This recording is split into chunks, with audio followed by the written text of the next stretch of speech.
ഇപ്പോഴാണ് ഗുരുവായൂർ ദേവസ്വം എന്നെ ആദരിക്കലുണ്ടായിട്ടുള്ളതാണ്. ആ അത് മറ്റേ വൈദ്യുതി എന്താ പറയുക, പുരാതന തറവാട്ട് കൂട്ടായ്മ എല്ലാ വർഷവും ആദരിക്കാറുണ്ട്. പിന്നെ എല്ലാ വർഷവും ഉണ്ടാവാറില്ല. അങ്ങനെയൊക്കെ ആയിട്ട് ഈ 50 വർഷത്തിന് ശേഷമാണ് ഗുരുവായൂർ ദേവസ്വം ആദരിക്കലുണ്ടായിട്ട് ഔദ്യോഗികമായി. അതിന്റെ എല്ലാ വിജയികളൊക്കെ ഉണ്ട്. അതെന്താ അറിയോ, അതായത് അതിപ്പോ ഈ 50 വർഷമായിട്ട് ഗുരുവായൂർ ദേവസ്വം ഒരേ ആൾക്കാരല്ലല്ലോ ഭരിക്കുന്നത്.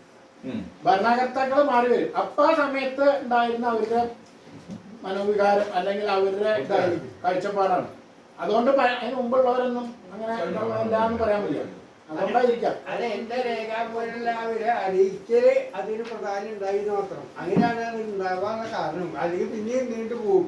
പിന്നെ അത് എന്തായാലും 50 വർഷത്തിന് ശേഷം അത് എനിക്ക് വലിയൊരു സന്തോഷപ്രദമായിട്ടുള്ള കാര്യമാണ്. കാരണം ഒരുപാട് ദേവസ്വം എന്തെങ്കിലും കിട്ടാനുള്ള അത് പ്രധാനം തന്നെയല്ലേ. അതിങ്ങനെ കാര്യത്തിന് വേണ്ടി എനിക്ക് വലിയ സന്തോഷം ഉണ്ടായി. ഇപ്പോ 2 ക്ഷേത്രബന്ധു പുരസ്കാരം തന്നെ കിട്ടിയിരിക്കും.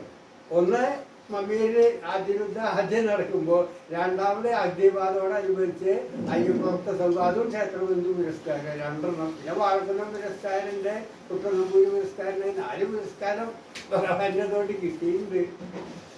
അതൊക്കെ യഥാ പറഞ്ഞ എല്ലാം ഭഗവാന്റെ അനുഗ്രഹം കൊണ്ടാണെന്നുള്ള എനിക്ക് ഉറപ്പ്. ഞാൻ ഇത്ര വലിയ യാത്ര കഴിയുന്നതിൻ്റെ എൻ്റെ അനുഭവങ്ങൾ ധാരാളം ഉണ്ട്.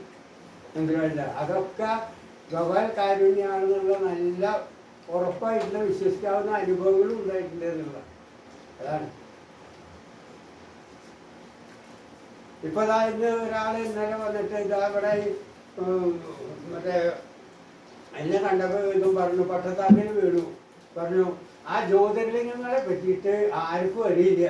അപ്പൊ അതുകൊണ്ട് ഇന്നോട് ഒരു ഡോക്ടർ വന്നിട്ട്, തിരുവനന്തപുരം ഡോക്ടർ വന്നിട്ട് ചോദിച്ചു. അപ്പൊ ഞാൻ പറഞ്ഞു, ഇങ്ങനെ ഉണ്ണേറ്റിന് മാത്രമേ അത് അറിയുള്ളൂ കാര്യം, അദ്ദേഹത്തിനെ കണ്ടാലേ അറിയുള്ളൂ പറഞ്ഞപ്പോൾ അദ്ദേഹം വന്ന് എന്നോട് ചോദിച്ചു. അദ്ദേഹം പോയി കല്യാണത്തിന് ചോദിച്ചു. അതിന് വിരോധമില്ല, ഞാൻ അതിൻ്റെ ചുരുക്കമുള്ള ഡീറ്റെയിൽസ് ആണ് അതിൻ്റെ റെഡി ആയിട്ടിരിക്കുന്നുണ്ട്. അപ്പോൾ ഇന്ന് കാലത്ത് അത് കൊണ്ടുവന്നിട്ട് വന്ന് കൗണ്ടിങ് ഉണ്ടായിരുന്നു മമ്മീരി. അപ്പോൾ കൗണ്ടിങ്ങിന് വരുമ്പോൾ അത് കൊടുത്തിട്ടേ ഞാൻ വന്നേ. പറഞ്ഞ വാക്ക് കൃത്യമായിട്ട് ചെയ്യാന്നുള്ളൊരു താല്പര്യമുള്ള ആളാണ് ഞാൻ.